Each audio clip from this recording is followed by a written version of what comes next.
ঈশ্বরের নামে শপথ করিতেছি যে বিধি দ্বারা স্থাপিত ভারতের সংবিধানের প্রতি ബംഗാളിൽ യുഗപ്പിറവി.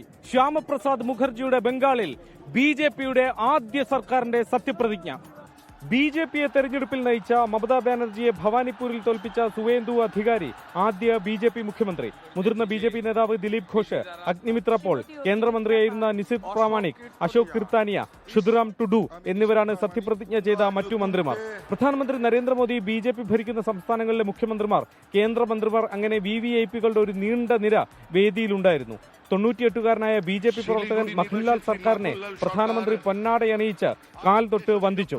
ശ്യാമപ്രസാദ് മുഖർജിയോടൊപ്പം പ്രവർത്തിച്ചിട്ടുള്ളയാളാണ് മഖൻലാൽ സർക്കാർ.